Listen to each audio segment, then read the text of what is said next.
Bonjour tout le monde, bonjour à tous et bienvenue pour ces rendez-vous de la petite enfance, donc pour un moment d'échange et de formation pendant un temps de 2 heures du coup. On est ensemble jusqu'à 15h30.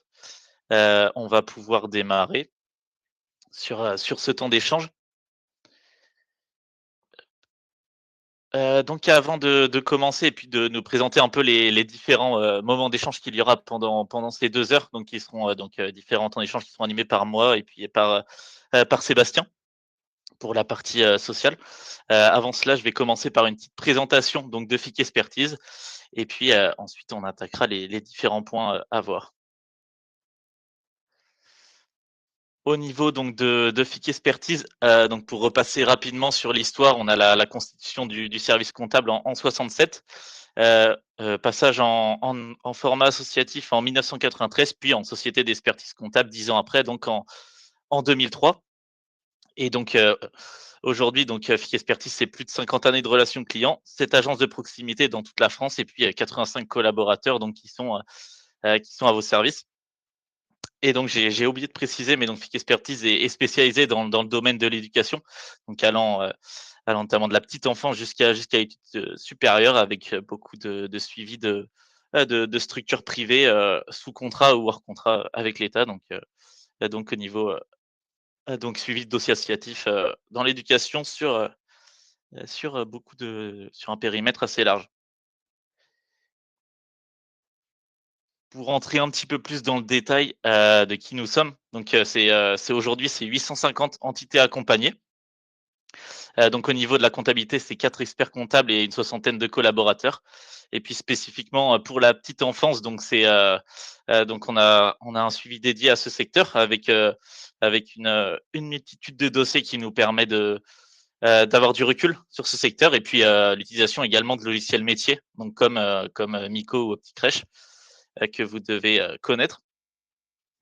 Au niveau de la paye, c'est 6 200 fiches de paye par mois avec, une vingtaine de gestionnaires de paye, une expert comptable sur la partie sociale, un responsable social et puis 2 juristes, donc en droit social. Donc avec, un logiciel qui va gérer les diverses, conventions. On a aussi une partie audit avec 50 mandats, donc où on a 4 commissaires aux comptes et puis une équipe dédiée. Et puis en autres, domaines divers, on retrouve, on a un juriste en droit des sociétés, il y a la réalisation d'audits d'acquisition et puis, on est, certifié, Qualiopi comme organisme de formation. Donc voilà pour la présentation du cabinet. Ensuite quelques chiffres, sur le secteur de la petite enfance. Donc on a moins de naissances, on a eu 645 000 naissances en 2025, donc 2,1 de moins qu'en 2024 et puis une baisse de 24 par rapport à l'année 2010. Il y a 4 du PIB qui est consacré à la politique familiale, ce qui est stable depuis, plusieurs années. Mais le paradoxe sur le secteur de la petite enfance, c'est qu'on a moins de naissances comme je viens de l'évoquer, mais on a un besoin de garde qui augmente, fortement. Et donc pourquoi ce paradoxe? C'est qu'on a maintenant un taux d'activité, féminin donc qui est très élevé puisqu'il y a beaucoup de besoins, il y a besoin de 2 revenus, pour, maintenant une majorité de foyers. On a également une retraite plus tardive, donc ce qui fait que les grands-parents sont moins disponibles pour la garde des enfants. On avait eu le raccourcissement du congé parental en 2015, donc qui avait aussi augmenté considérablement le nombre de places, enfin le nombre de besoins du coup de garde. Et puis, en 2021 avec la capacité des microcrèches, portée à 12 enfants, donc pour aller dans le sens là où il y avait les besoins de garde. Et pour rester sur les nouveautés du secteur petite enfance, on a quelques, leviers réglementaires donc qui ont changé récemment ou qui vont, être amenés à évoluer. Donc tout d'abord, en 2023, on avait eu, une loi qui était passée, pour le service public de la petite enfance, où dorénavant les communes de plus de 10 000 habitants doivent obligatoirement recenser, les besoins des parents en termes de garde d'enfants. Donc maintenant ça fait que les communes devenaient plus des partenaires stratégiques pour les microcrèches et autres structures, de garde d'enfants. Donc ce qui avait permis la création de pas mal de microcrèches dans certaines communes. en fonction des besoins. En 2022, on avait également eu, la réforme, au niveau du modèle de financement CMG, où maintenant pour les familles modèles, on avait une prise en charge jusqu'à 85 par la CAF, tant que, te enfin cette prise en charge pouvait être allouée si la microcrèche ne facture pas, plus de 10 € par heure par contre, si pour que les parents puissent toucher cette aide, mais ça a permis à pas mal de familles modestes de pouvoir quand même recourir aux microcrèches. Et enfin, on a, actuellement un plan de 170 000 places, donc qui avait été mis en place par le enfin, c'est un objectif qui a été mis en place par le gouvernement pour avoir 170 nouvelles places d'accueil. Donc, pour cela, ils ont renforcé le financement, donc par la Caisse nationale d'allocations familiales et donc dans certaines zones prioritaires, ça permet d'avoir des subventions, à hauteur de enfin, jusqu'à un plafond de 15 000 € par place. Donc en fonction de certaines zones, ça peut être, un appui assez important. Donc voilà pour cette, petite introduction. Donc ensuite, voici les différents, points qui vont être abordés pendant ce temps d'échange. Donc une première partie sur la sécurisation du financement et l'optimisation du modèle économique d'une microcrèche. Donc où je vais évoquer les étapes préalables au lancement du projet avec le business plan, la différentes formes juridiques, de les différentes formes juridiques possibles à la création de votre structure. Et puis ensuite, une fois qu'il y a la création de la structure avec le suivi de certains ratios importants et différents sujets en plus.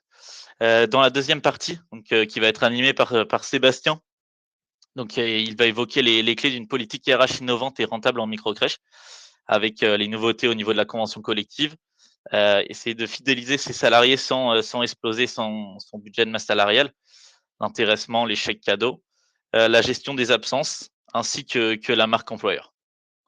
Voici les différents points pour cette partie 2. Puis, sur la partie 3, j'évoquerai donc, la comment structurer sa croissance, donc passer de une crèche à plusieurs crèches et donc comment gérer ce multi-site, multi-accueil, donc on verra notamment par le biais de la fusion.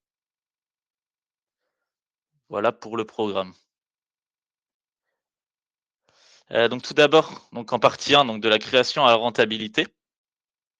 Donc tout d'abord au niveau du business plan. Donc pour rappel, le rôle du business plan, c'est un document de synthèse qui permet de présenter votre projet au tout départ. Donc il intègre vos aspirations, bien évidemment, donc les aspirations du futur ou de la future gérante. Également une étude de marché, on le sait avec le recensement des besoins au niveau de la commune, de la concurrence qu'il peut y avoir, le type de clientèle. Et puis bien évidemment les prévisions financières avec le plan de financement, le compte de résultat et puis le prévisionnel de trésorerie. Donc ce document va vraiment se positionner autour de ces 3 axes. Pourquoi réaliser un business plan? Tout d'abord, comme je l'ai évoqué, il présente le projet et il va définir, l'ensemble des besoins financiers et humains qu'on a besoin, lors du lancement de la structure. Il permet d'anticiper la rentabilité et les risques, notamment avec, au départ, la simulation du taux de remplissage avec la grille tarifaire, donc voir comment, qui en fonction du type de clientèle et des besoins qu'il y a sur la commune, donc pouvoir positionner un taux de remplissage, progressif sur les premières années. Il permet d'obtenir les autorisations et agréments au niveau de PMI et de la CAF et puis, surtout de sécuriser son projet et d'obtenir, le financement auprès de la banque. Et donc ce qu'on doit retrouver dans ce document, de manière assez récurrente, enfin, c'est même les 7 points qu'on doit absolument retrouver dans le business plan. Donc la courbe de montée en charge, ce que j'évoquais, c'est le taux de remplissage, donc progressif. Donc, bien avoir, au début une simulation du taux de remplissage mois par mois, pour pouvoir le positionner sur le business plan. Donc en lien avec ce taux de remplissage, la grille tarifaire que vous souhaitez mettre en place, donc en fonction du modèle de financement également, donc CMG ou PSU. Il y a le point de vigilance sur le ratio de masse salariale sur le chiffre d'affaires, donc qui doit être compris entre 50 à 60 donc du chiffre d'affaires, même plutôt à 60 qui est vraiment un maximum puisque Déjà aux alentours de 55, on va être sur, une masse salariale assez importante. Hem, Même ratio, mais cette fois avec le loyer, donc le pourcentage du loyer sur le chiffre d'affaires. Donc il faut que cibler, vraiment 20 au maximum de notre chiffre d'affaires, donc enfin le loyer doit être maximum 20 de notre chiffre d'affaires, parce qu'au-delà ça pourrait provoquer un déséquilibre, structurel, donc qui serait pas viable pour la structure. On a le coût de revient horaire prévisionnel qui sera forcément positionné également. Donc comme j'évoquais, bien se poser la question en fonction du modèle de financement entre le PSU et le CMG. Donc j'y reviendrai après. Et puis ensuite, la notion de seuil de rentabilité, donc connaître le nombre minimum d'enfants pour couvrir les charges fixes. C'est que très souvent il faut au moins, enfin assez rapidement en 2 ou troisième année quand je réalise un business plan, qu'on soit à 80-85 de taux de remplissage, si on veut pouvoir, supporter notre masse salariale et puis le loyer également. Donc voilà pour le business plan. Ensuite, petit point sur la stratégie immobilière. Donc au niveau des locaux, pour pouvoir fonctionner de manière, sereine, il faut entre 100 et 140 m², donc pour la viabilité économique, mais également pour l'aspect normatif, puisqu'on a 1 m² par place qui doit être respecté également. Il faut un échange avec la mairie et la PMI au niveau de l'emplacement, donc important aussi, d'avoir cet échange privilégié avec la mairie et la PMI. Et puis, j'ai rappelé, mais trouver son local en fonction des opportunités et pas agir dans la précipitation, donc bien évidemment. Et donc au niveau de la stratégie immobilière, on a plusieurs choix. On a tout d'abord, la location, avec un loyer cible entre 2 000 € et 3 500 € par mois. Donc, bien se rappeler qu'il ne faut pas dépasser les 18-20 sur le total du chiffre d'affaires. Et donc les avantages au niveau de la location, c'est la flexibilité et la mobilité. Et puis bien sûr, pas d'engagement patrimonial, au contraire des 2 autres solutions qu'on va avoir. En deuxième solution, on a donc, l'achat, de du local, de la construction, plus, la création d'une société, civile immobilière. Donc de bien mettre en place un bail entre la SCI et la crèche.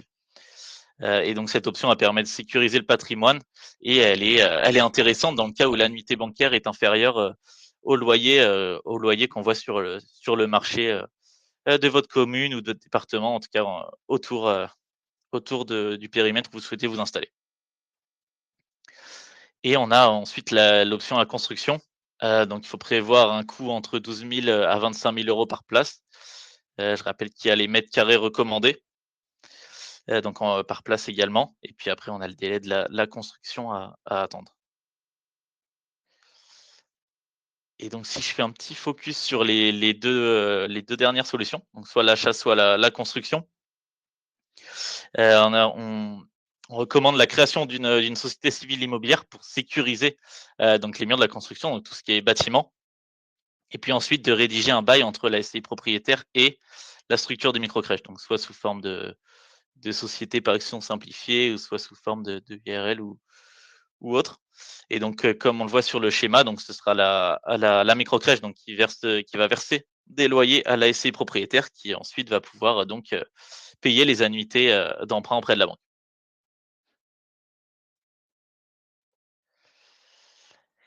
Et donc sur cette, création, de société civile immobilière, on peut avoir le sujet, de la TVA, qui peut être, soit un piège, soit une opportunité.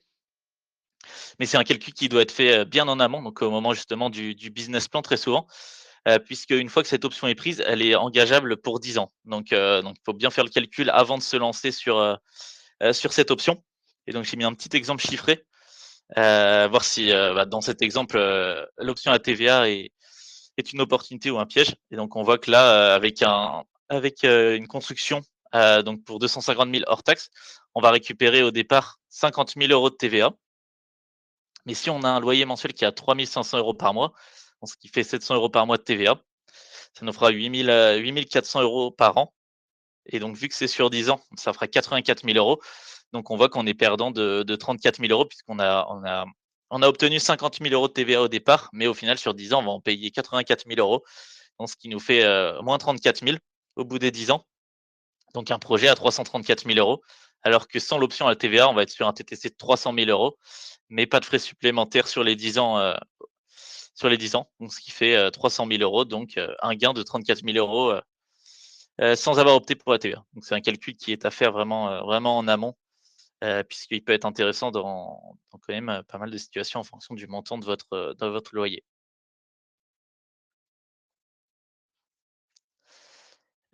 Ensuite, au niveau des différents modes de financement, on va retrouver 4 modes de financement.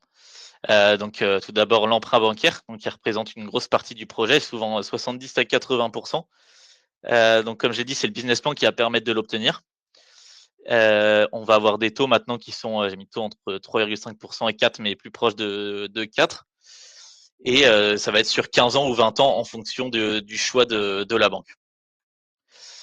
On a ensuite les subventions, CAF, donc qui peuvent aller jusqu'à 15 000 € par place, mais en fonction des zones. Ça ne concerne pas tout le monde, mais certaines zones prioritaires où il est possible d'avoir ce type de subvention.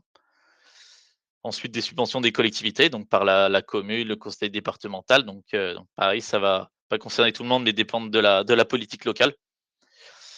Et puis, on peut obtenir différents types de financement avec le crowdfunding, donc qui peuvent, avoir des montants qui varient, hein. Ça va dépendre de la communication qui est faite, des plateformes utilisées, puis de la communication que ça va avoir, et de l'impact également.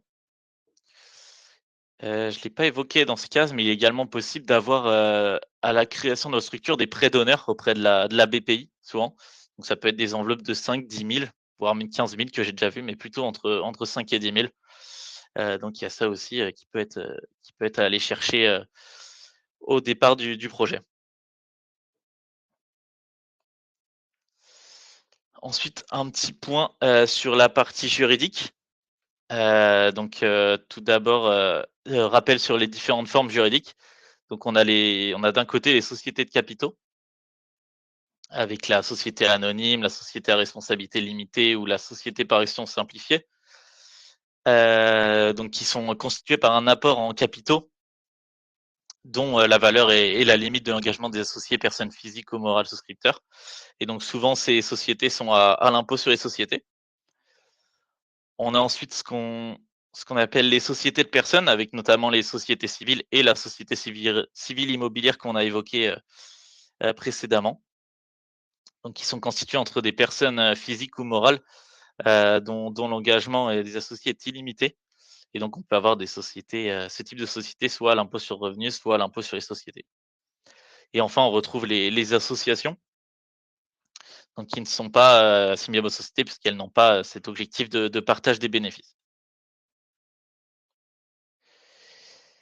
Si je fais un point sur le dirigeant de SAS, parce que c'est les structures les plus choisies au niveau de la petite enfance pour la société d'exploitation, donc la microcrèche, on a souvent de la société par action simplifiée ou de la société à responsabilité limitée, et donc au sein de cette société par action simplifiée, le dirigeant, il peut avoir différents statuts. Soit on a un dirigeant salarié, donc qui suit les critères normaux de rémunération d'un salarié. Soit il peut être mandataire social, donc il aura une rémunération pour son mandat au titre d'assimilé salarié, ou alors il peut cumuler, donc mandataire social et salarié, où il y aura du coup, 2 rémunérations, donc la rémunération, liée aux fonctions techniques pour la partie salariée, puis pour le mandat social.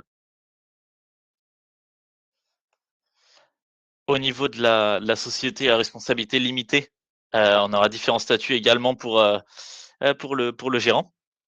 Donc soit il est gérant minoritaire, donc s'il a moins de 50 des parts, donc il est assimilé salarié. Soit il est égalitaire, donc avec 50 des parts et une autre personne avec 50 des parts, dans ce cas-là, il sera également assimilé salarié. Et s'il est gérant majoritaire, donc plus de la moitié des parts, dans ce cas-là, il va être, travailleur non salarié. Et donc je vais faire un point, chiffré, un exemple chiffré qui va être plus parlant sur, la différence entre un gérant, qui sera travailleur non salarié et un gérant, sous, statut d'assimilé salarié.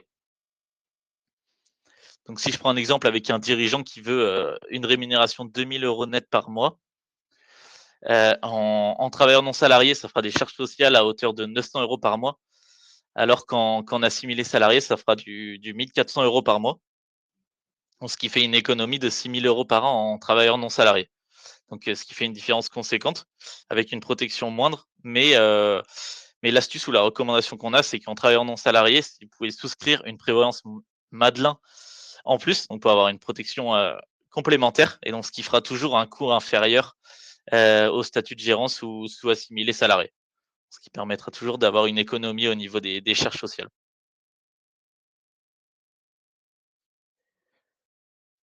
Voilà pour ce point. En deuxième, donc après les étapes préalables à la création, donc la création de la structure, à voir d'un point de vue juridique, économique et social et puis, ainsi que différents ratios clés à suivre au moment du lancement de la structure.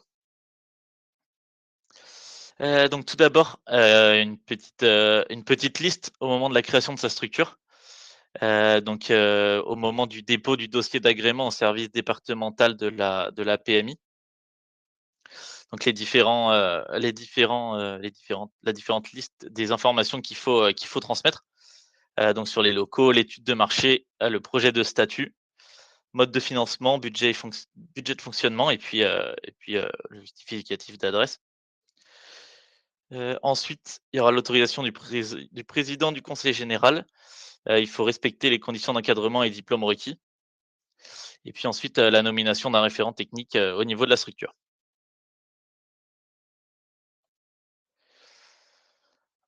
Au niveau juridique, les étapes principales, sont les suivantes. Donc d'abord, on a le choix de la structure juridique et le régime fiscal, la rédaction des statuts après ce choix de la forme juridique. On a ensuite le dépôt des fonds et l'ouverture du compte bancaire de la société en formation. Ensuite, il y aura le dépôt auprès du guichet unique, donc ce qui va conduire à l'immatriculation de la société auprès du greffe du tribunal de commerce et puis, enfin la réception du cabis, pour attester donc, la création. Donc pour passer de société en formation à la création de la société. D'un point de vue économique, dans un second temps, comme j'avais dit, je reviens un peu sur le choix du modèle de financement où on a le PSU, donc prestation de service unique ou le choix du CMG, donc qui est le complément de mode de garde. Donc pour le PSU, du coup, c'est la CAF qui va prendre en charge 66 du coût horaire. Donc c'est la CAF qui va verser directement à la structure de microcrèche 66 du coût horaire. Par contre, en revanche, le point, important et qui va être le plus dur à obtenir, c'est le partenariat, donc auprès de la commune pour les 33 restants, puisque, en fonction des communes, ce partenariat va être plus ou moins facile à obtenir. Donc c'est ça, sur le point sur lequel on retrouve moins ce modèle de financement. Donc il est bien recommandé pour les communes qui souhaitent être partenaires ou les projets qui sont bien ancrés sur le territoire. Parce que ça permet aussi d'être mis en avant, après pour la commune par la commune. Donc voilà et à l'inverse, en deuxième choix, on a le complément de mode de garde où là, on n'a aucun, partenariat obligatoire. Donc c'est, microcrèche 100 privée et donc c'est les parents qui vont payer l'intégralité de l'intégralité à la microcrèche. Puis ensuite, ils vont être remboursés, d'une partie par la CAF en fonction de leurs revenus. Et donc, pour rappel, il faut par contre, en modèle de financement complément mode de garde, il ne faut pas que la tarification, dépasse 10 € par heure. Et donc, ce modèle de financement est recommandé pour les zones aisées, et donc, les projets où il ne peut pas y avoir de partenariat public notamment.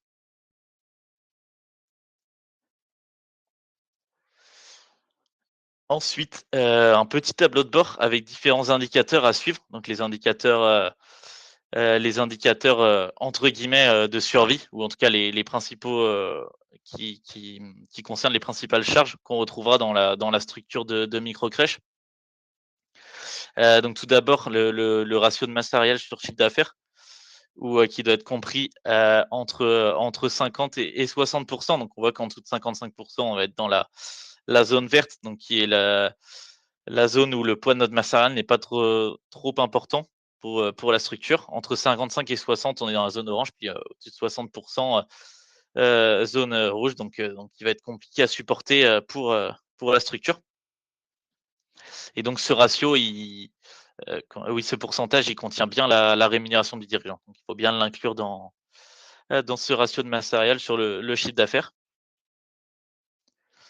On a ensuite, le ratio de loyer sur chiffre d'affaires, où en dessous de 15, on va être assez confortable. Entre 15 et 18,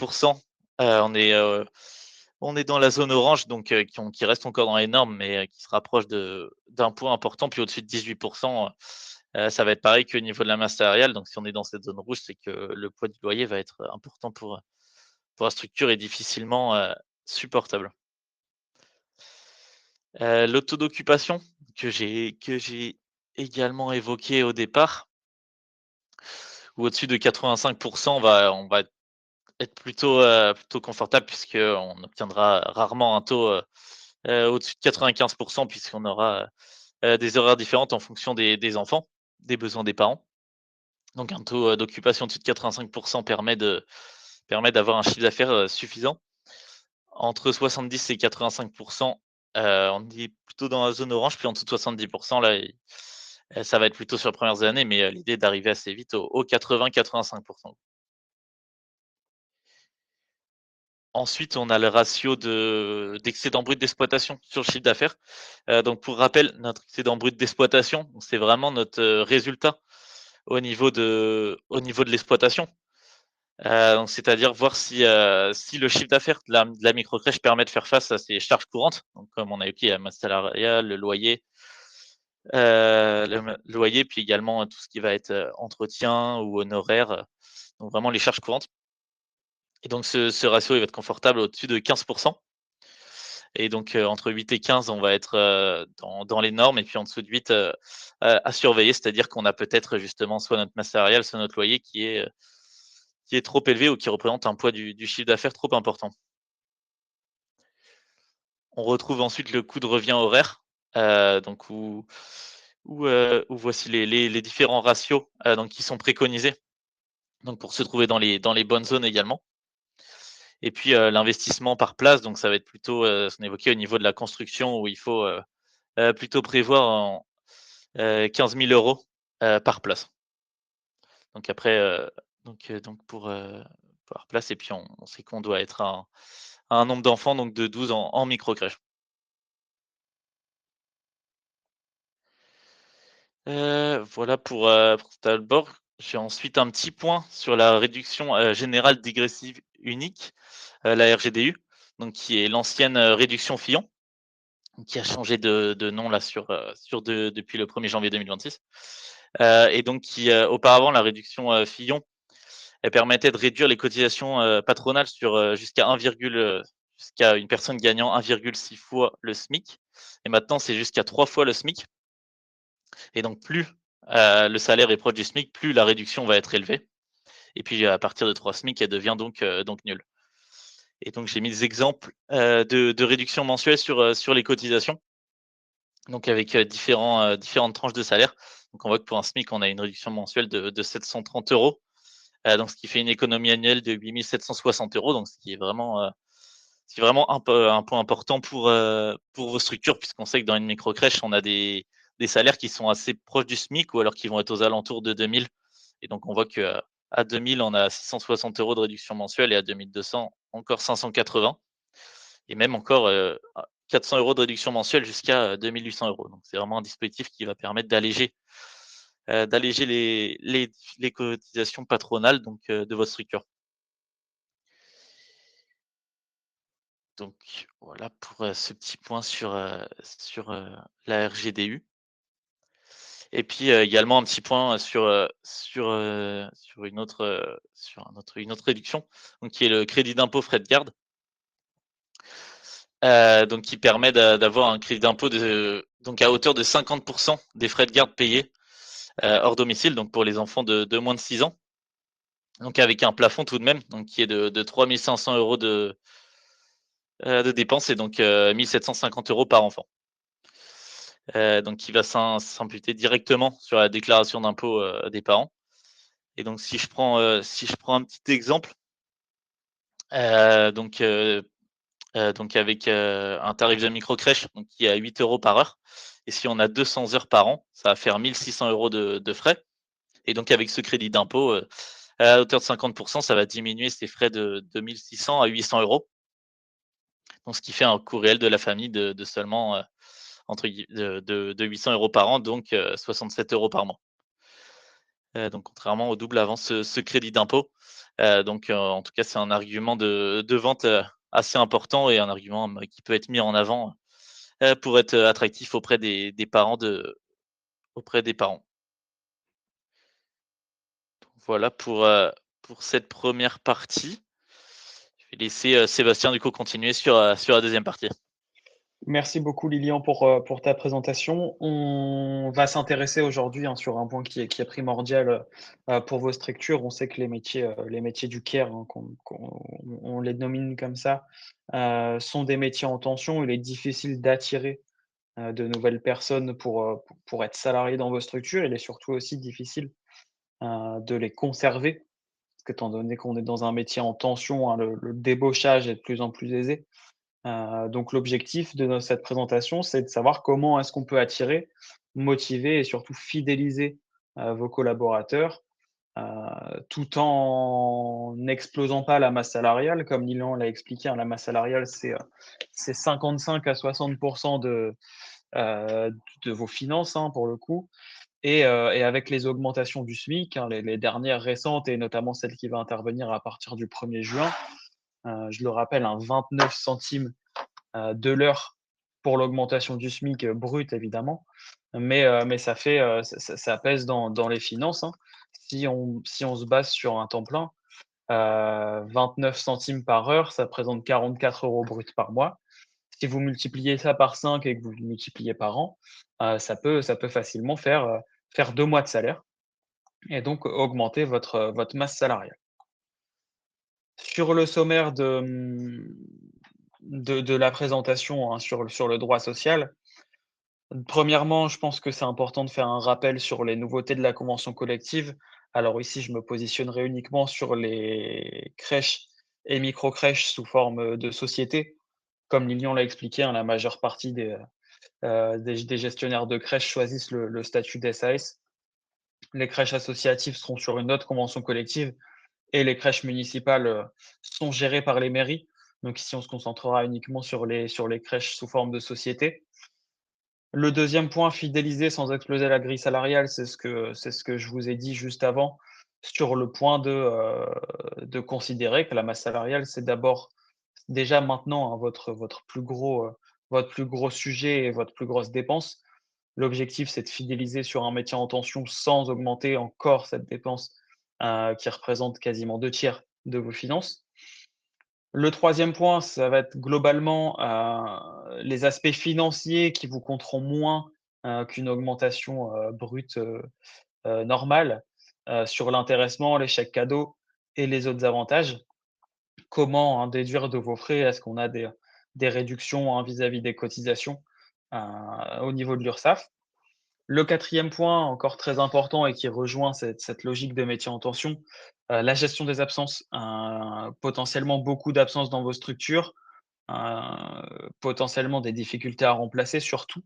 Donc comment faire, pour remplacer, pour trouver quelqu'un pour remplacer, mais surtout aussi pour ne pas encore augmenter la masse salariale en remplaçant, puisqu'on sait que, le coût du recrutement, ça reste un coût important.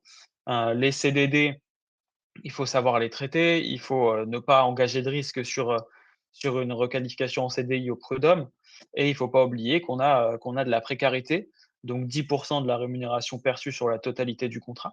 Donc si vous avez un remplacement sur 12 mois, au final, ça représente un 13e mois à verser aux salariés sur la précarité, donc c'est aussi à prendre en compte. Et enfin, hein, sur la marque employeur, sécuriser les parcours et la fin de carrière. Vous allez potentiellement et peut-être avoir des personnes qui s'approchent de l'âge de la retraite dans vos structures. On vous le souhaite si vous avez pu les conserver pendant une très longue période dans votre structure, qu'ils ont pu vous aider à faire grandir la crèche. Donc potentiellement gérer une fin de carrière, ça va vous arriver. Est-ce qu'on propose une retraite progressive, comment on fonctionne sur les fins de carrière, ça sera les points abordés. Sur les nouveautés de la convention collective, cette présentation, hein, sur cette convention collective, je l'ai déjà faite l'année précédente pour les personnes qui étaient présentes.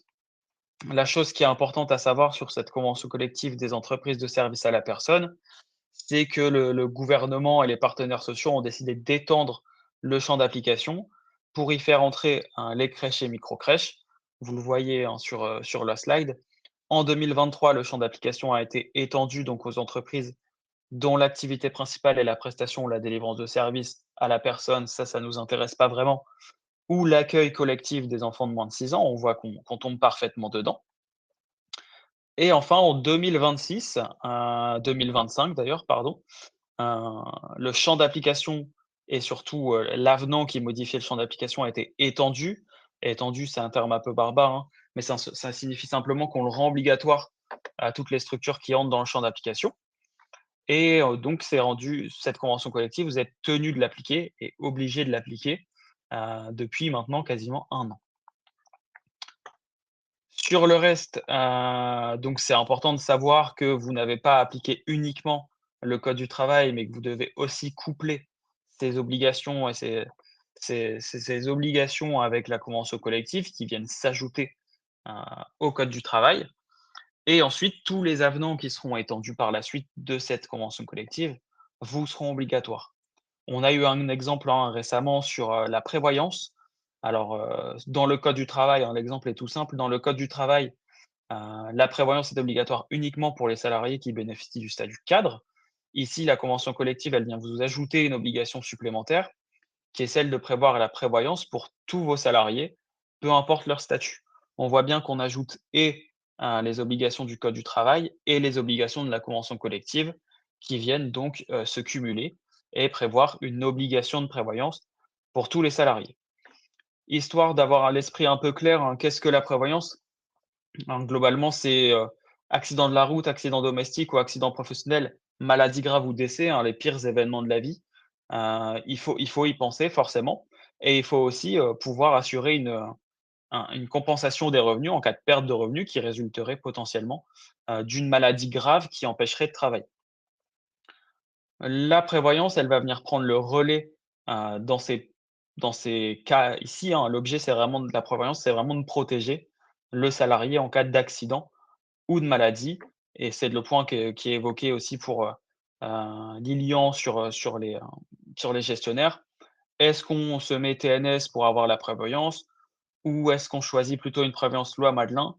Ça peut être très important sur le fait d'être couvert. L'assurance prévoyance, elle vient donc intervenir soit en cas d'incapacité de travail, invalidité, perte d'autonomie, ça peut arriver sur des métiers comme les vôtres. Pourquoi? Parce qu'on a souvent des troubles musculo-squelettiques avec des personnes qui doivent se baisser, porter les enfants. Donc ça peut être important, de les couvrir et de décès. Sur le champ d'application, comme je vous l'ai dit, hein, c'est pour tout le monde. Ça vient étendre donc la prévoyance aux non-cadres, quelle que soit la taille de l'entreprise, donc c'est-à-dire que même si vous êtes moins de 50, vous êtes tenu de mettre en place une prévoyance. Et enfin sur l'ancienneté ou la nature de contrat, un CDI, CDD ou salarié qui vient d'entrer, on a une prévoyance qui est effectivement obligatoire. Sur les entreprises de moins de 50, effectivement, je vous en ai parlé, pas de distinction. La convention collective, elle vient aussi vous recommander un certain nombre d'organismes. Alors qui dit recommandation ne dit pas obligation. Donc vous avez parfaitement le choix de choisir votre organisme en fonction du devis qu'il vous propose, mais vous avez certains organismes qui sont recommandés. Comme ça, si vous ne savez pas vraiment où aller, vous avez la possibilité donc de vous rapprocher d'AG2R, d'Ecclesia et potentiellement d'Ossir, pour vous couvrir. Vous avez potentiellement anticipé avant l'extension de l'avenant. Vous avez peut-être votre microcrèche depuis quelques années et vous vous êtes dit: «Tiens, il serait peut-être important que je couvre mes salariés, même de manière non obligatoire, sur les risques les plus importants de la vie». Alors quel sort, hein, pour les structures qui ont déjà une prévoyance dans leur structure justement? Et ben, l'objectif, hein, c'est simplement de garantir, aux salariés les garanties qui sont offertes par la convention collective. À un niveau supérieur ou à un niveau égal, ça, c'est vous qui le décidez. Et pour les personnes qui ont un statut, une structure avec un régime existant, pardon, vous avez simplement à renouveler votre contrat ou à le modifier pour garantir les garanties minimales qui sont, prévues par l'avenant de la convention collective. Sur la répartition de la cotisation, comme d'habitude, on fixe un minimum, hein, pour ces cas-là. Le minimum, c'est 50 pris en charge par l'employeur et 50 pris en charge par le salarié. Vous avez tout de suite vous avez toujours la possibilité de prendre en charge plus que 50 60, 70, même 100. Il faut aussi avoir confiance que ça reste un coût, que vous pouvez, considérer maintenant parce que vous avez un certain nombre de salariés déterminés. Mais potentiellement, si vous vous développez, le fait de prendre en charge 100 de la prévoyance, ça peut constituer un coût à terme. Une fois qu'on a vu ces nouveautés, pas de grandes nouveautés, mais ici je me suis concentré sur la convention collective, donc le champ d'application et la prévoyance. On va s'intéresser au gros du sujet, comment fidéliser son équipe sans exploser sa grille salariale? Forcément, hein, aujourd'hui, fidéliser les salariés, c'est un enjeu stratégique parce qu'on est dans un contexte de tension, hein, sur le recrutement et d'une hausse du coût du travail. Comme je vous l'ai expliqué, le SMIC a drastiquement augmenté et va drastiquement augmenter au 1er juin prochain pour augmenter de 29 centimes par heure. L'objectif, c'est donc de trouver un équilibre entre garder ses talents, puisque des talents qui n'ont pas besoin d'être formés et qui sont opérationnels dès maintenant, sans augmenter, massivement les salaires. On pourrait dire: «Bah, écoutez, les salariés, tout ce qui leur intéresse, c'est leur rémunération brute ou leur rémunération nette». Mais il faut plus penser, hein, uniquement sur le salaire fixe, il faut penser sur la totalité de ce qui peut être perçu par le salarié, les avantages qui sont touchés et perçus par les salariés. On a justement l'URSSAF et le BOSS, l'URSSAF que vous connaissez normalement très bien et qui permettent plusieurs dispositifs à exonérer sous condition. Ce qui va vous permettre pour vous de pouvoir octroyer un avantage aux salariés sans que les cotisations sociales, heu, sur ces avantages ne soient trop lourds à porter. On va voir donc 3 points, hein, pourquoi la fidélisation ne repose plus uniquement sur le salaire. Quels sont les dispositifs, qui vont permettre, de renforcer l'engagement sans que ça vous coûte énormément et enfin les précautions juridiques qui sont indispensables. La fidélisation, autre axe que le salaire, hein. Pendant longtemps, comme je vous l'ai dit, on fidélisait uniquement en augmentant le salaire brut. Mais aujourd'hui, on est sur une logique qui a atteint ses limites. Pourquoi? Parce qu'encore une fois, on parle de cotisations, qui sont de plus en plus élevées et donc on accorde une augmentation à un salarié qui va nous coûter quasiment plus que ce que le salarié touche. C'est ce qui est défendu par nombre de politiques en ce moment, sur le sujet.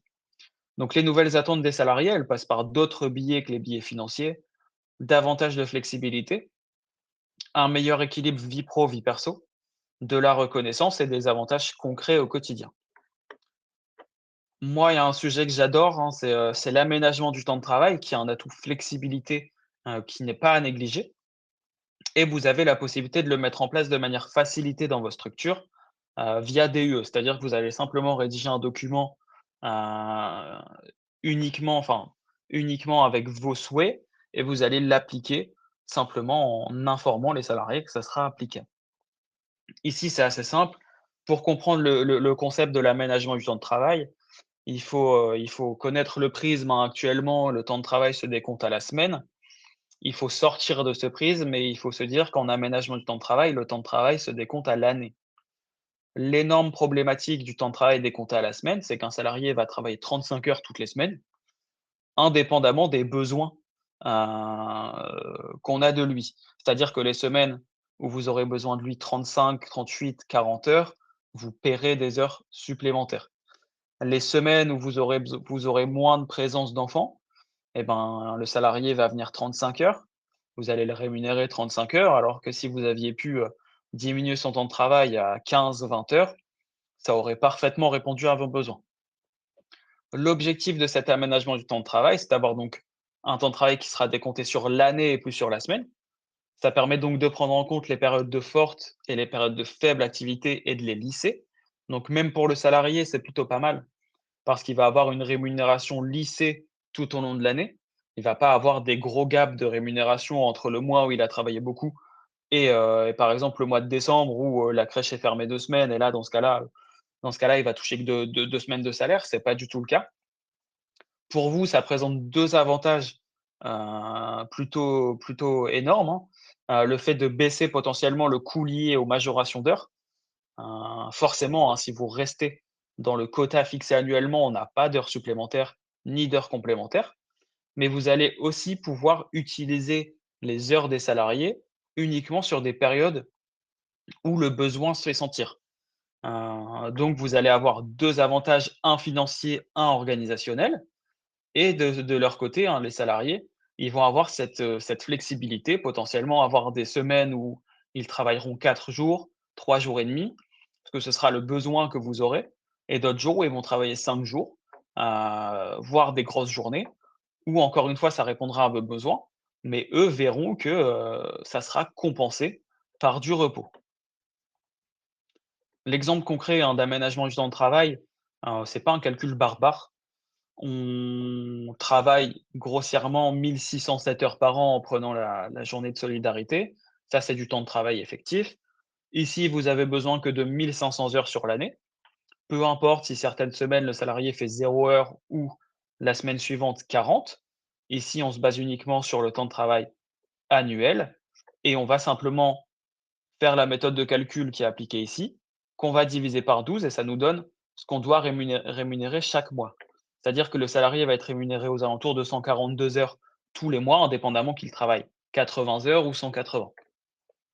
Dans ces hypothèses-là, hein, le seul sujet, c'est quand même de respecter les durées de repos et les durées maximales du travail, mais elles restent quand même assez, inatteignables, hein, sur des sujets, 48 heures par semaine ou 44 heures sur une moyenne, et 11 ou 12 heures de repos minimum par jour, continu évidemment, hein, en fonction des conventions collectives. Ça permet aussi, hein, de rationaliser les coûts.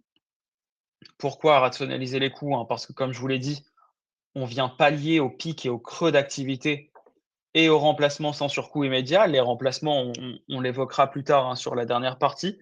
Mais l'aménagement du temps de travail, ça va vous permettre de modifier le planning de vos salariés. Heu, le salarié A est absent, le salarié B pose très peu cette semaine.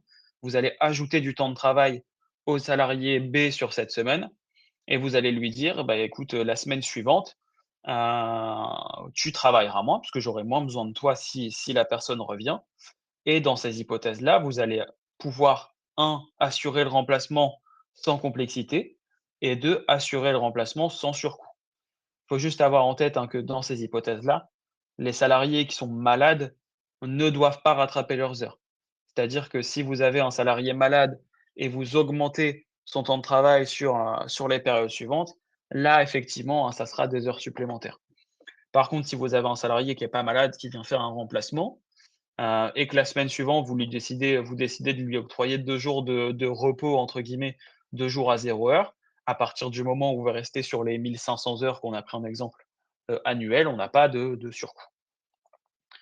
Et enfin le sujet aussi, hein, c'est la précision. Le calcul du temps de travail qui sera, strictement, calculé sur les besoins réels de la structure. On réfléchira plus à la semaine qui peuvent changer, hein, dans vos structures. Entre, une semaine de début d'année et une semaine de vacances, on a moins de besoins. On a moins d'enfants présents, donc on a forcément moins besoin de personnel et les grosses semaines où forcément là, on a besoin de tout le monde et on va avoir des grosses semaines. Attention, hein, tout de même, hein, sur les salariés à temps partiel, une règle, légale, c'est que normalement un salarié à temps partiel ne peut pas travailler 35 heures. Ça, c'est le cas pour les «temps constants» entre guillemets, c'est-à-dire ceux qui travaillent avec un temps assimilé à la semaine. Pour ceux assimilés à l'année, heu, la position n'a pas été tranchée par les juridictions. Donc si vous mettez en place l'aménagement du temps de travail et que vous souhaitez, faire travailler un salarié à temps partiel, c'est-à-dire rémunéré moins de 151,67 heures, il faudra le faire avec parcimonie si vous souhaitez le faire travailler plus de 35 heures et avoir conscience que potentiellement ça peut créer un risque dans votre structure. On a vu la flexibilité, hein, le souhait des salariés d'avoir potentiellement, heu, le choix entre avoir des semaines avec 3 jours de travail, 4 jours, 5 jours. La possibilité aussi, d'avoir des journées plus courtes, hein, donc de pouvoir potentiellement éviter les bouchons. Potentiellement, ce qui va permettre d'économiser sur l'essence et le carburant, ce qui est important, hein, maintenant, ce qui est un vrai objectif pour les salariés. On a aussi, comme levier non financier, la reconnaissance. La reconnaissance, 2 points importants, l'entretien de fin d'année. L'entretien de fin d'année qui n'est pas obligatoire. Vous avez simplement l'obligation de mettre en place des entretiens tous les 3 ou 4 ans, ça dépend de vos conventions collectives, mais c'est passé à 4 ans en octobre 2025, pour les structures sans convention collective. Mais on peut aussi penser à faire des entretiens tous les ans. Ça peut être un objectif, hein, surtout sur des structures, entre guillemets «petites», puisque le fait de mener 4 ou 5 entretiens, c'est pas logistiquement compliqué à mettre en place. Mais cet entretien de fin d'année, ça permet plusieurs choses, de prendre en compte les demandes du salarié. On a un énorme pourcentage de salariés, hein, qui estiment que la reconnaissance, c'est leur principal moteur, donc ça peut être important de le mettre en place. Donc on vient prendre en compte, les demandes du salarié et leurs inquiétudes. Ça peut être important, d'avoir un cadre comme un entretien. Les salariés se sentant potentiellement plus libres pour l'évoquer, alors que dans le rush du quotidien, potentiellement, ils vont simplement jamais vous en parler. C'est aussi l'occasion de féliciter vos salariés, ce qui peut être compliqué à mettre en œuvre, hein, au quotidien pour les mêmes raisons, mais ça peut être l'occasion aussi cet entretien, même s'il est pas long, parce qu'encore une fois non obligatoire, donc vous avez la possibilité, de choisir, les faits que vous évoquez, les questions que vous posez, mais aussi la durée. On a un deuxième point, c'est l'augmentation de la classification. Ici, c'est un point à prendre avec des pincettes. La convention collective, des services à la personne, elle a été étendue à vos structures très récemment, mais de manière un peu bête, les partenaires sociaux ont simplement modifié, le champ d'application sans modifier le reste. Donc globalement, hein, sur les emplois repères, sur la classification, on n'aborde pas du tout les microcrèches et on place notre conseil, nous, c'est de positionner tous vos salariés en, 1er degré, en strate 1, c'est pas dénominé strate, mais c'est l'idée. Comme je vous le dis, donc pas de classification déterminée. On a aussi des minima conventionnels inférieurs au SMIC, comme c'est le cas dans quasiment 80 des branches avec les augmentations récentes. Donc on peut penser à augmenter la classification des salariés sans avoir l'épée Damoclès, d'un potentiel changement de statut ou l'épée Damoclès d'une potentielle, hein, augmentation due aux minima conventionnels. Nous, ce qu'on fait, c'est que dans les microcrèches, on classe à peu près tous les salariés en strate 1 et les salariés qui ont des fonctions de management, on les classe en strate 2, qui est aussi un élément de reconnaissance. Potentiellement, les salariés vont être contents, d'être sur une strate un peu individuelle, plutôt d'être classés sur les strates, de tout le monde. Encore une nouvelle fois, hein, ça peut, justifier la reconnaissance et d'un point de vue financier, ça n'a littéralement aucun impact. Alors attention, hein, toujours, hein, si vous avez une modification des minima conventionnels, le changement de strate, ça peut avoir un impact. Encore une fois, le SMIC augmente très vite, les minima conventionnels beaucoup moins. Il est fort peu probable, hein, que les minima conventionnels rattrapent, le SMIC. Sur les avantages au quotidien, le gros point pour la majorité des structures, c'est la mise en place du télétravail. En microcrèche, on a bien conscience que c'est très, très complexe, mais ça peut être envisagé pour les personnes qui ont des fonctions administratives, même si ça reste rare. Des personnes qui ont du télétravail, hein, pour pouvoir, gérer les inscriptions, gérer les départs, gérer les devis, ça peut être une possibilité. Les horaires individualisés aussi, ça peut être important, sur divers points, notamment le cas de l'aménagement du temps de travail. Ça permet d'éviter les bouchons et les heures de pointe, qui maintenant, au-delà du temps passé sur la route, ça coûte plus d'argent. Ça permet aussi de maintenir un taux d'encadrement qui est suffisant et ça permet aussi de faciliter potentiellement l'organisation en semaine de 4 ou 4 jours et demi, en fonction du nombre de salariés que vous avez et qui est parfaitement modifiable sans accord du salarié, parce que c'est vous qui maîtrisez le planning en début d'année. Un autre avantage, considérable et vous pensez sûrement que ça coûte énormément d'argent, c'est la formation et l'évolution professionnelle. 2 aspects, la fidélisation, mais aussi le fait que, qu'en formant vos salariés, vous allez, faire en sorte qu'ils soient meilleurs, potentiellement plus productifs et d'un autre côté, ça va vous faire, gagner de l'argent ou de la compétence. Forcément, informer les salariés, c'est un outil de fidélisation. Un collaborateur qui développe ses compétences, hein, se projette davantage. Il estime que, pour lui, sa montée en compétences est importante pour la structure. Donc la formation, ça présente un investissement rentable, hein, sur le long terme. C'est assez simple de parler de formation comme ça, mais il faut aussi savoir à qui s'adresser. Votre premier interlocuteur, hein, c'est le plus gros, c'est l'OPCO EP, hein. L'OPCO EP, hein, l'opérateur de compétences. EP, c'est celui qui est rattaché à votre branche. Pour les structures de moins de 50 salariés, on sera sur le plan de développement du compétence, hein. Dit comme ça, c'est un peu barbare, mais la chose à avoir en tête, hein, c'est simplement que l'OPCO EP peut prendre en charge les frais pédagogiques et annexes des formations, que ce soit déplacement, hébergement pour des formations qui durent plus d'une journée et ça peut les prendre en charge, pardon, jusqu'à 100. Ce qui signifie que vous allez pouvoir, d'un côté, fidéliser vos salariés en les formant, en faisant monter en compétences vos salariés et vous allez pouvoir le faire gratuitement. Alors encore une fois, impossible pour moi de dire que toutes les formations seront prises en charge à 100. Il faudra vous rapprocher de l'OPCO EP, mais c'est important à avoir en conséquence, d'avoir en tête, pardon, que, potentiellement le coût d'une formation peut être pris en charge à 100 par des organismes qui vous suivent et qui sont rattachés à la branche. Si on n'a pas de financement OPCO, on a un 2e cas qui peut s'offrir à vous, qui est, heu, qui est donc le CPF co-construit. Comme vous le savez, hein, donc, le CPF, c'est uniquement personnel, c'est uniquement aux salariés. Ça appartient au salarié, il décide d'en faire ce qu'il veut, mais vous pouvez, à vrai dire, créer un cycle, pardon, vertueux avec ce CPF, justement pour lier vos souhaits à vos besoins stratégiques.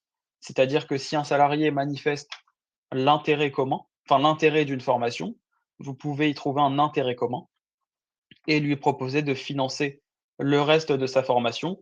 Un salarié qui potentiellement travaille depuis, 6-7 ans a un CPF à près de 3 500 € de mémoire. On a maintenant, hein, des «franchises» entre guillemets sur les formations, hein. Le CPF finance de moins en moins. Donc vous pouvez vous entendre avec le salarié, il paye la formation. C'est son choix encore une fois, il ne faut pas lui imposer, mais vous pouvez lui payer sa franchise ou alors le coût supplémentaire, ce qui permettra de toujours être moins cher qu'une formation prise en charge à 100 par la structure.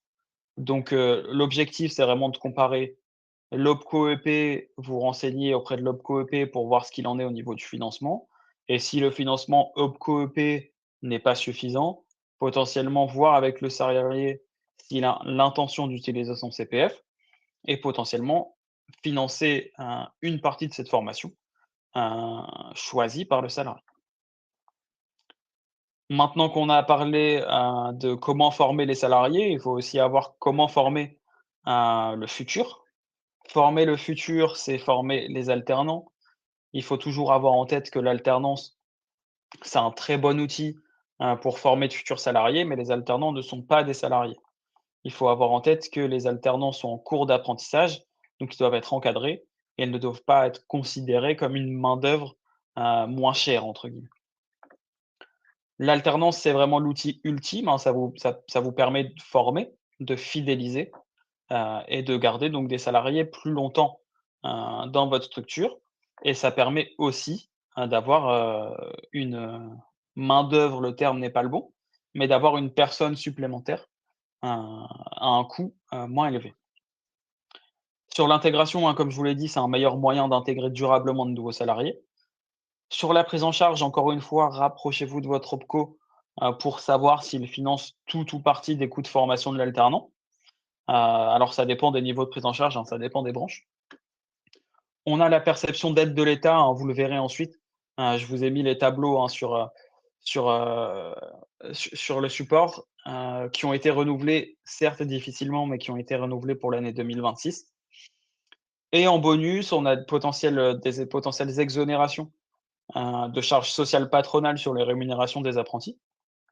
Ce qui reste très avantageux, hein, par rapport à un salarié, classique. Bon, il faut forcément avoir en tête que, comme je vous l'ai dit, je vous le rappelle, un apprenti n'est pas un salarié.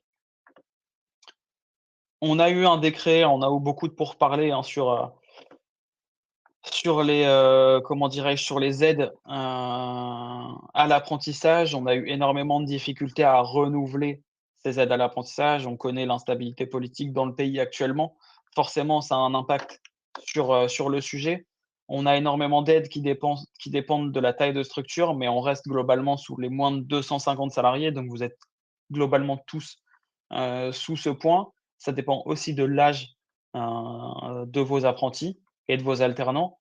Par exemple, un alternant, qui est en dessous du bac, ou alors si vous êtes dans les TOM qui est au bac+2, c'est 5 000 € d'aide. Une personne qui est en bac+2, bac+3, on descend certes à 2 000 €, mais ça reste tout de même une charge, enfin une aide à prendre en considération. On reste quand même, hein, sur, une évolution des aides depuis 2023, vous le voyez, c'est flagrant. Une baisse, des aides à l'apprentissage. On passe de 8 000 € à 2 000 € en 2026 sur un diplôme bac+3, une division par 4 des aides. Donc c'est à prendre en considération.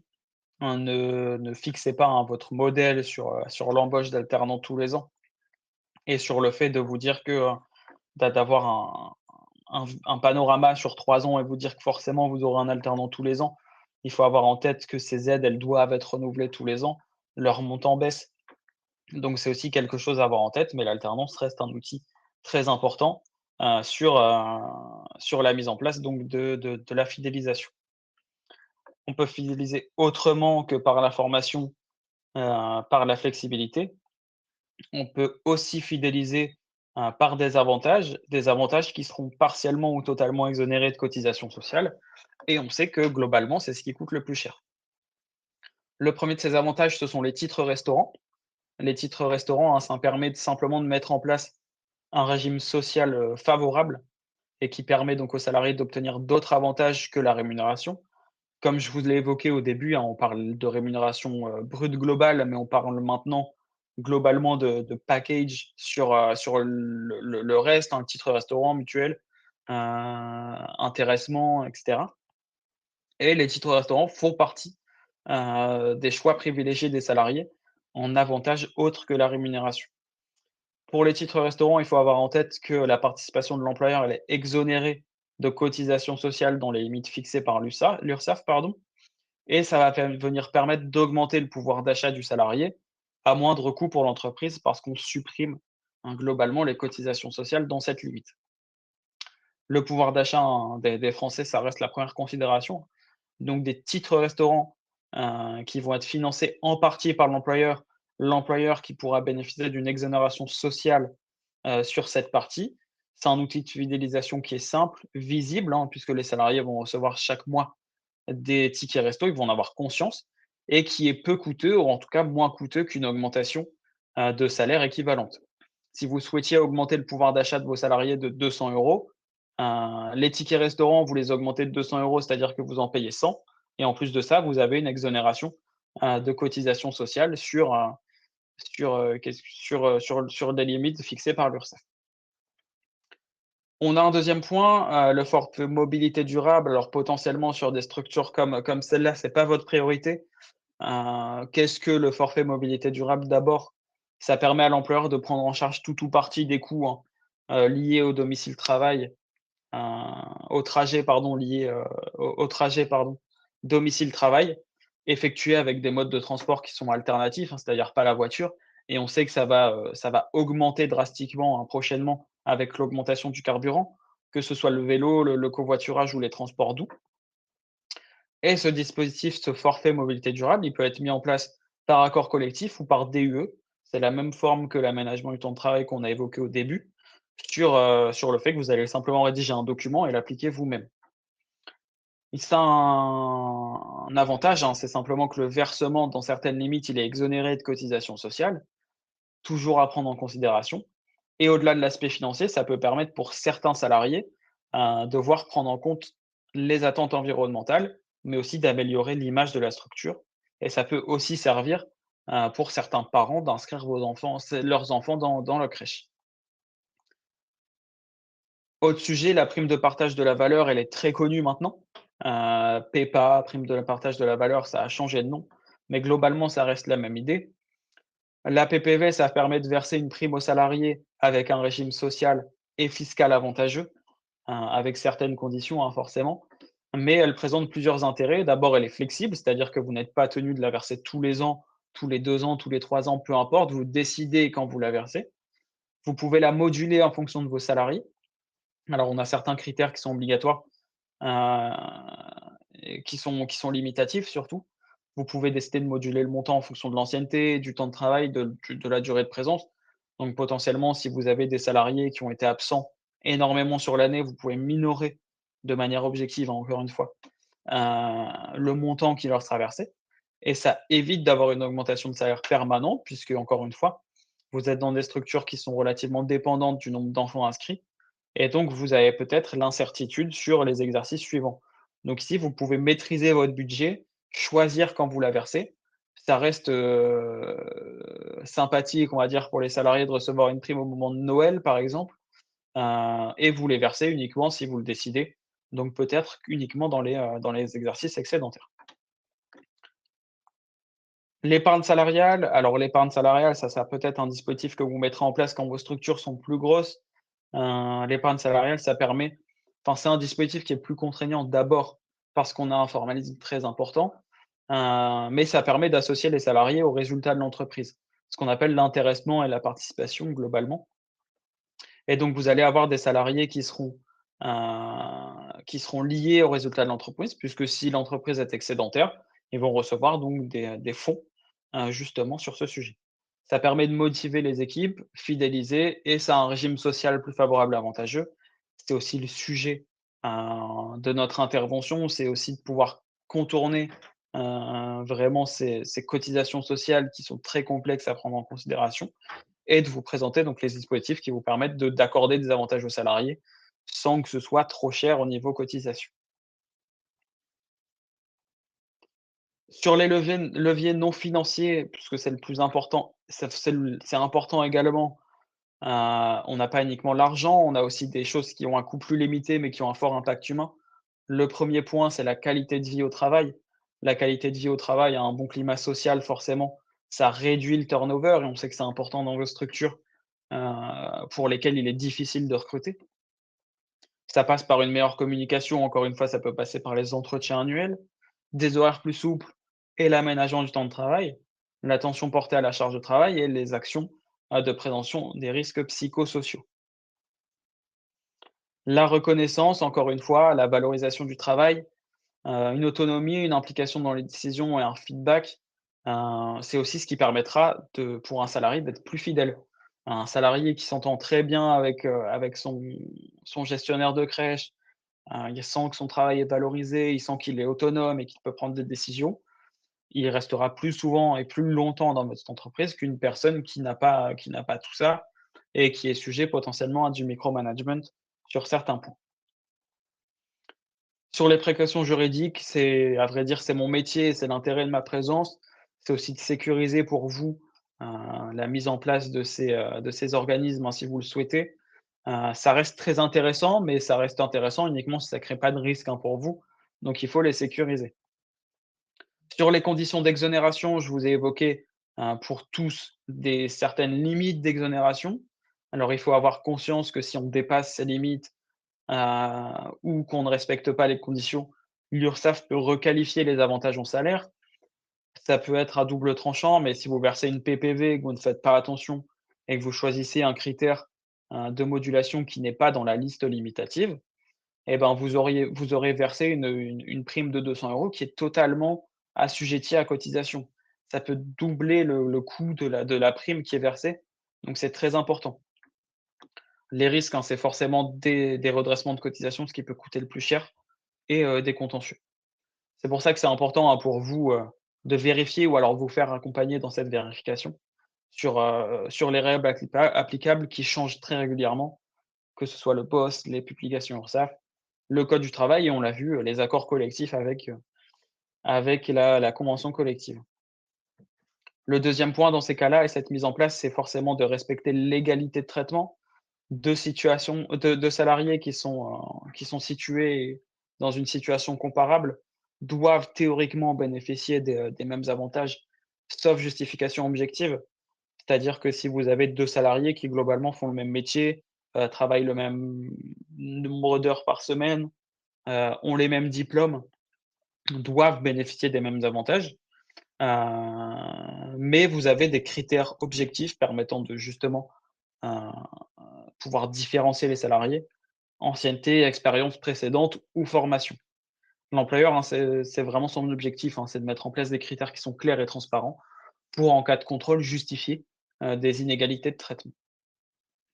Enfin, formaliser les dispositifs, c'est aussi la chose à prendre en compte. La rédaction d'accords collectifs, de décisions unilatérales, de chartes ou de notes de service, ça permet de sécuriser juridiquement l'entreprise, mais ça permet aussi pour les salariés, d'éviter le flou entre le nombre d'avantages et justement d'avoir un endroit où vous pouvez compiler ces avantages et que les salariés aient conscience de leur existence. La conclusion, sur cette partie, c'est plus uniquement de fidéliser les équipes via une masse salariale, brute, tout ce qu'il y a de plus normal, mais c'est aussi d'avoir une approche globale de la rémunération. Le salaire brut, c'est plus uniquement ce qu'ils considèrent, mais ça doit être la valeur perçue, par le salarié et la fidélisation. Comme je vous l'ai dit et comme vous le savez forcément, c'est un enjeu juridique, mais aussi stratégique pour vous. On a un autre point, c'est les chèques cadeaux. Les chèques cadeaux, ça peut être mis en place dans toutes les structures et ça peut être mis en place à n'importe quel moment de l'année. Et ça peut, surtout être mis en place avec, une exonération.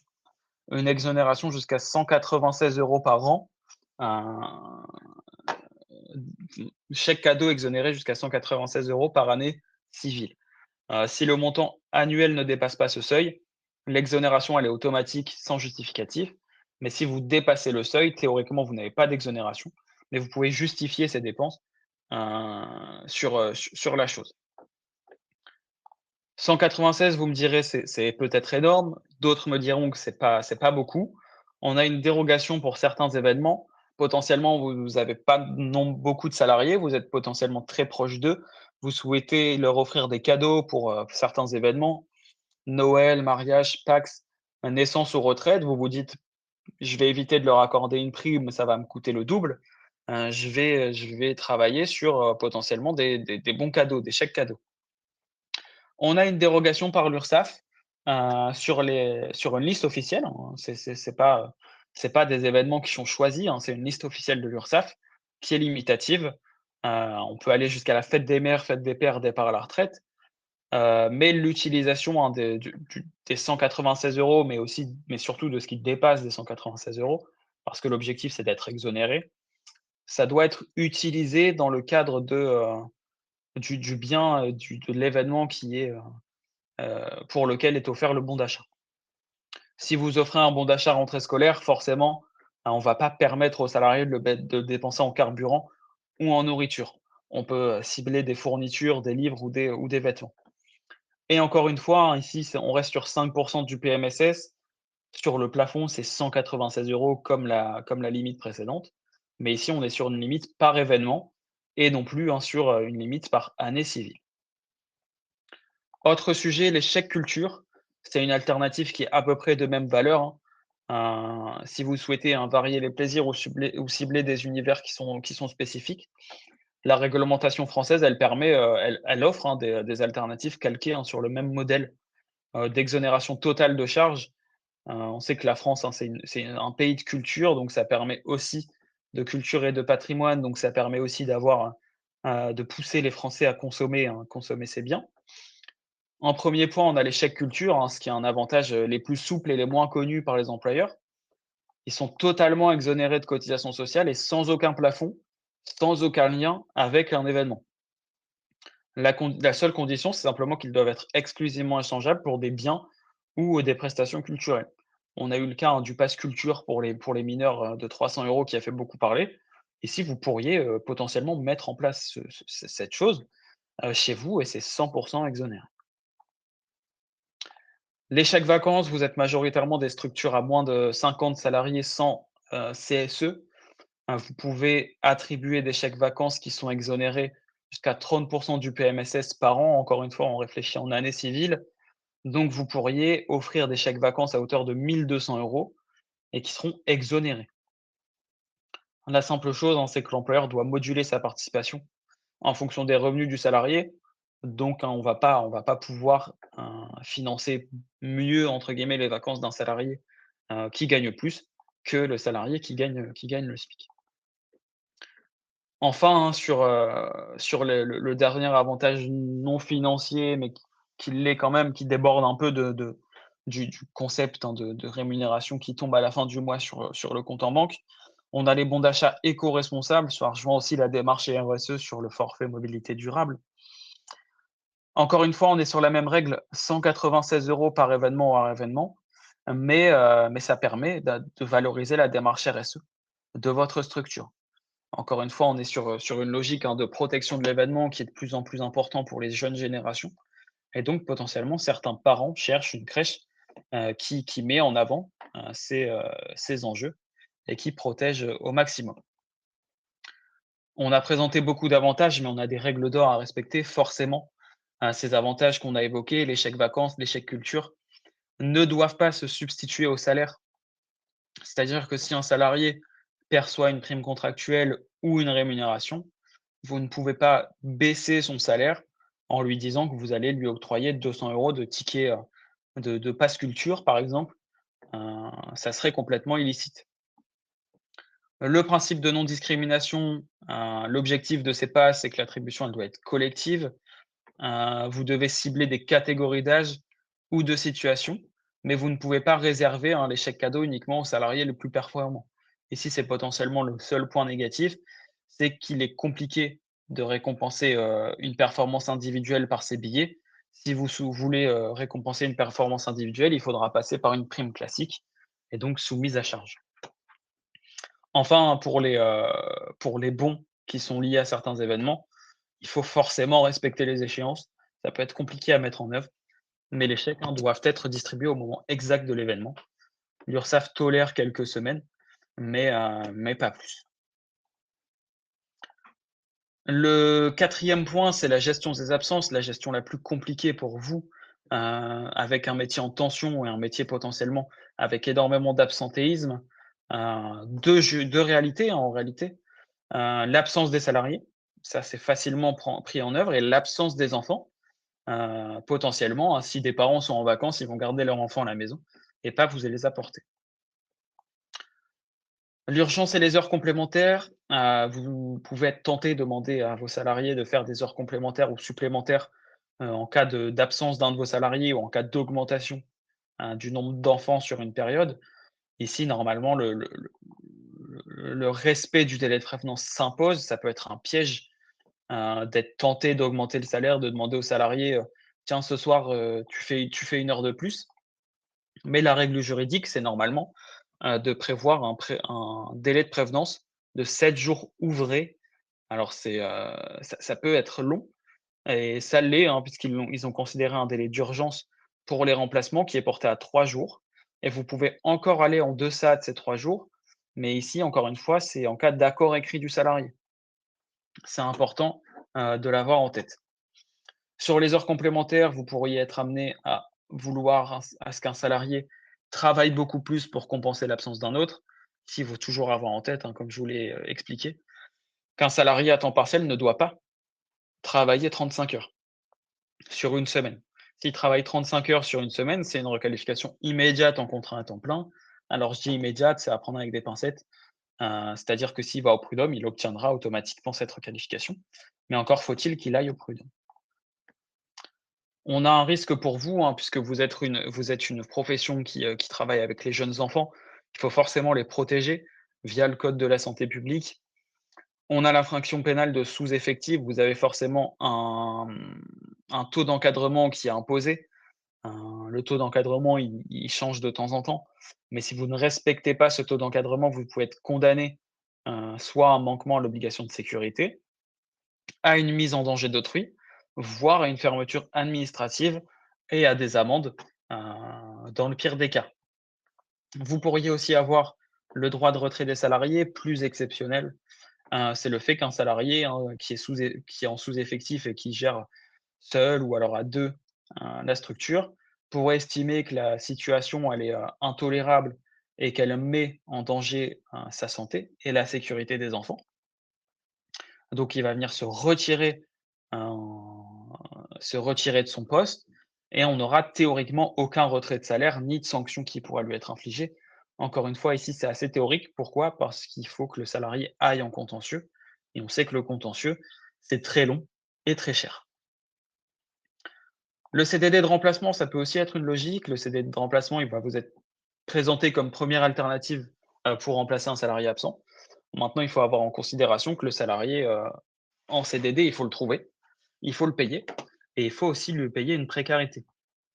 Ici, je vous l'ai mis à titre de connaissance, on a un formalisme qui est très important pour les CDD de remplacement et la simple absence d'une mention peut créer un risque. C'est-à-dire que pour les salariés en remplacement, il faut forcément annoncer le motif de son départ, il faut forcément annoncer sa classification, il faut forcément annoncer ses dates d'absence et ici, c'est important. Vous avez 2 possibilités, soit vous calquez sur la durée de l'absence. Ici, c'est potentiellement un peu embêtant si le salarié absent, renouvelle ses absences, c'est-à-dire qu'il faudra renouveler l'avenant et la possibilité de faire un contrat à terme imprécis, c'est-à-dire que là, vous allez dire au salarié qui arrive: «Bah, écoute, je t'ai accueilli pour remplacer un salarié, à partir du moment où il ne revient pas, tu restes dans la structure». Le point négatif ici, c'est que le temps que le salarié absent ne revient pas, le salarié remplaçant reste. Donc vous pourriez avoir un CDD de remplacement, pendant 2, 3 ans dans votre structure. Le point négatif de ça, c'est que potentiellement un CDD, vous allez pas faire la fine bouche potentiellement comme un CDI. Vous allez le recruter un peu à la va-vite parce que vous avez un besoin et potentiellement vous allez devoir le garder sur les bras pendant 2, 3 ans, hors licenciement, s'il ne fait pas l'affaire, donc c'est également un choix à prendre en considération. Forcément, hein, ce qui peut peser aussi, c'est les congés enfants malades. Ça peut peser pourquoi? Hein, parce que certaines conventions collectives, elles prévoient le financement de ces congés. Et ça peut donc être un piège. Pourquoi? Parce qu'on aura donc une rentabilité qui sera très fortement impactée et par la paye du salarié absent et par la paye du remplaçant. Donc ça ferait doublon sur le poste. Sur la subrogation des IJSS, on rentre un peu dans la technique. L'objectif, c'est simplement de vous donner des astuces. Les IJSS, hein, vous avez 2 possibilités, soit vous vous subrogez dans les droits du salarié, donc c'est-à-dire que vous allez percevoir les IJSS, heu, de la CPAM et les reverser au salarié à sa paye normale, soit vous laissez la CPAM gérer cela directement avec le salarié. C'est ce qui est globalement recommandé pour vos structures. Pourquoi? Parce que ça reste, un dégagement de trésorerie qui n'est pas obligatoire. On en revient, hein, sur le rappel de l'aménagement du temps de travail. Comme je vous l'ai évoqué, l'aménagement du temps de travail, c'est un outil qui est très utilisé dans les structures de l'éducation. Ça peut être très important de l'utiliser dans vos structures. 1°, pour limiter les heures supplémentaires, 2°, pour coller à vos besoins et 3°, aussi sur cette logique de remplacement. Vous allez pouvoir moduler en fonction des semaines, la présence des salariés sans heures supplémentaires. Sur le dernier point et je vais aller assez vite sur ce point, sur la marque employeur sécurisée dès l'intégration. Ici, on est vraiment sur les parcours de fin de carrière. L'objectif, hein, de sécuriser, ça passe d'abord, par le contrat de travail. Le contrat de travail, c'est pas une formalité administrative, hein, c'est aussi un outil de marque employeur. Un salarié qui n'a pas de contrat ou un contrat mal ficelé vous fera moins confiance, qu'un salarié qui a un contrat, qui reçoit un contrat en temps et en heure et parfaitement rédigé. Et le bénéfice RH, hein, pour vous, c'est vraiment d'avoir un cadre qui est très clair et qui est prévisible. Votre marque employeur, elle passe aussi par la formation et le développement. L'idée potentiellement de certains de vos salariés c'est de se dire qu'on a une voie sans issue ou alors qu'on prend ce boulot comme petit boulot. Mais il faut aussi leur faire entendre que, la formation peut être quelque chose à prendre en considération via, l'amélioration de l'employabilité. C'est ce que je vous ai parlé en début, hein, le CPF, l'OPCO, la validation des acquis de l'expérience, ça peut être un nombre certain d'organismes à mettre en place pour justement avoir, heu, de l'employabilité, pardon, tout au long de la vie. Valoriser ensuite la fidélité. La convention collective, elle prévoit encore une fois de manière obligatoire, pardon, heu, une prime, hein, une augmentation de salaire par ancienneté, une majoration de taux, je vous les ai indiqués ici, pour justement, récompenser la fidélité.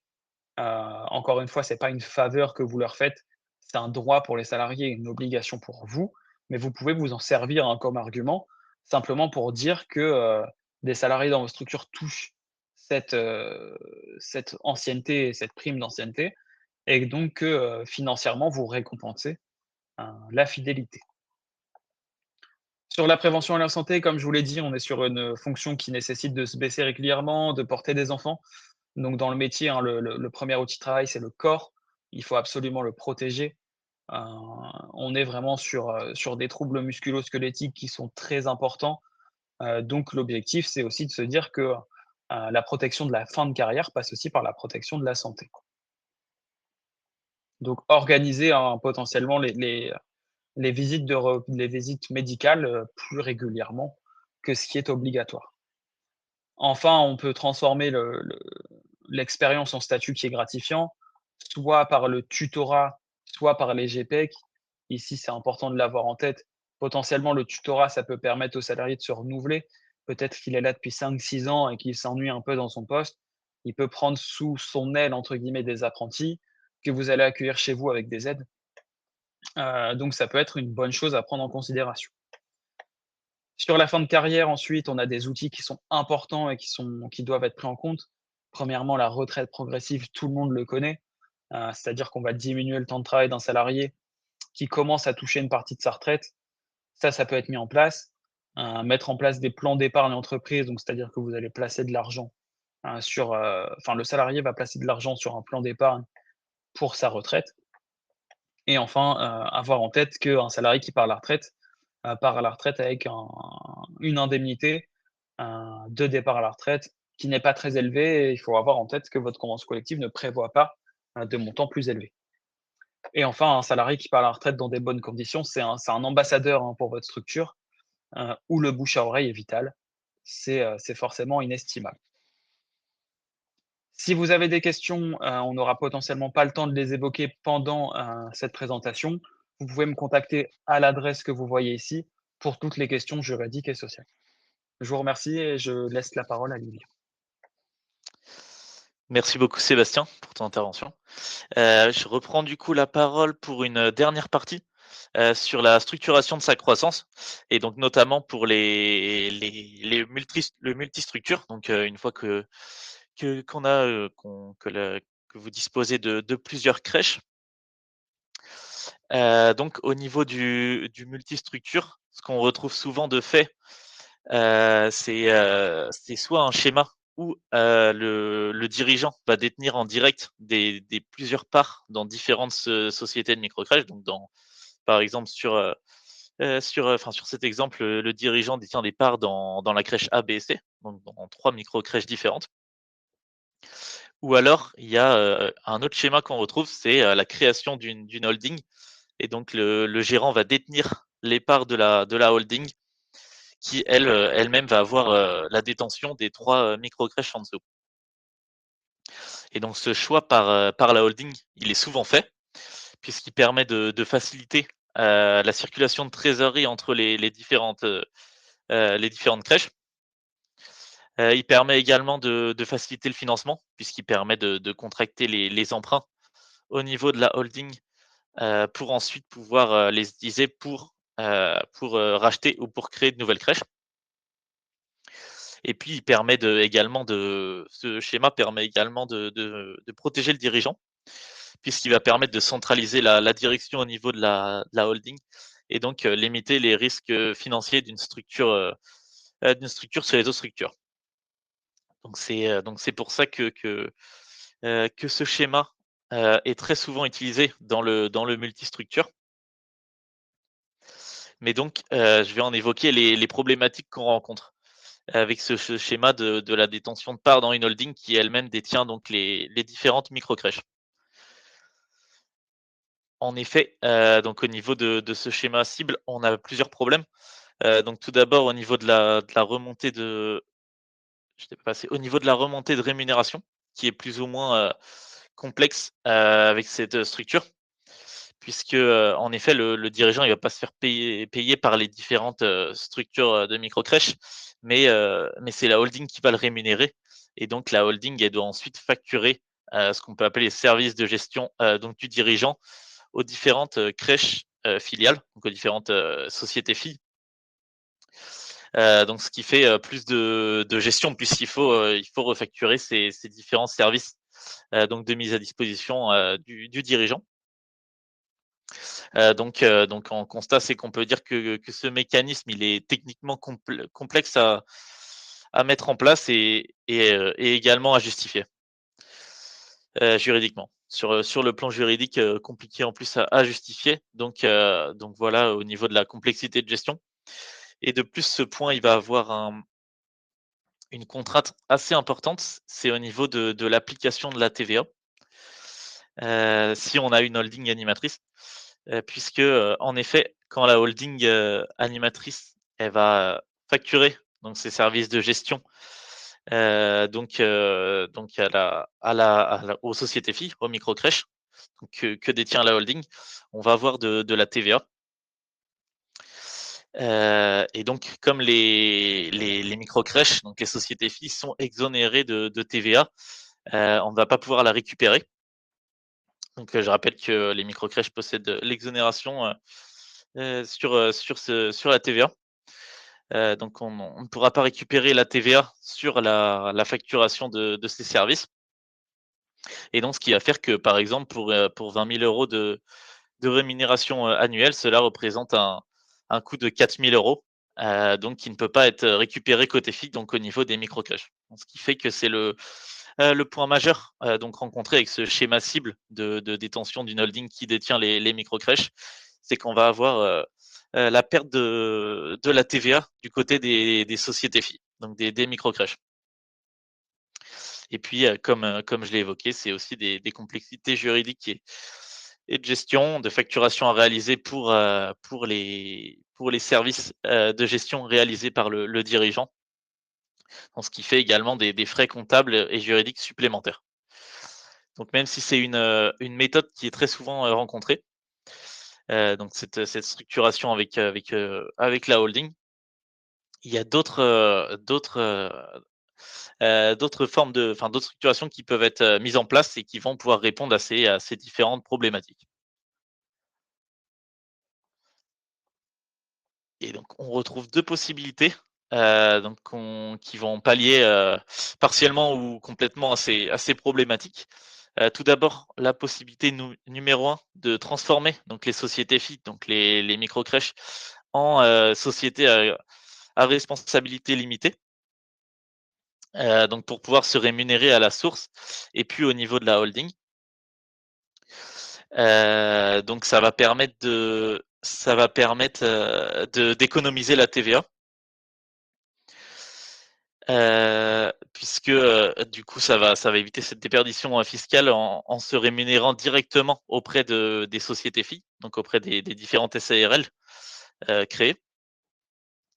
Mais en inconvénient, c'est que ça va pas répondre à la contrainte, de gestion puisque, ça va pas simplifier l'organisation. Il va toujours rester le même nombre de sociétés et de structures. Donc il va y avoir autant de bilans, de juridiques à établir donc pour chaque structure. Donc si on a 6 structures, il y aura les 6 bilans et puis, les 6 juridiques à faire, donc ce qui va pas simplifier du coup la gestion. Et donc c'est pour ça qu'on va aller vers la possibilité numéro 2, donc qui est recommandée, qu'on recommande, c'est, de fusionner, fusion de la structure de holding en une seule et même entité juridique de type SARL, donc société à responsabilité limitée, avec création à l'intérieur de cette structure de plusieurs établissements, et donc les établissements vont représenter les différentes structures d'accueil. Donc, c'est-à-dire qu'on aura plus la holding et trois sociétés différentes, par exemple, mais seulement une société, donc qui va regrouper la holding et trois établissements à l'intérieur. Donc c'est l'option qu'on recommande puisque ça va permettre de faire disparaître juridiquement les anciennes sociétés et elles vont devenir à la place de simples établissements, donc qui vont être rattachés à la société mère unique. Et donc ça va permettre de justement pallier à cette complexité de gestion, puisqu'on n'a plus qu'une seule comptabilité globale, un seul bilan et une seule entité juridique, donc qui va être à gérer. Donc ce qui va vraiment éviter les frais de comptabilité et les frais administratifs en global, donc en utilisant cette méthode de fusion.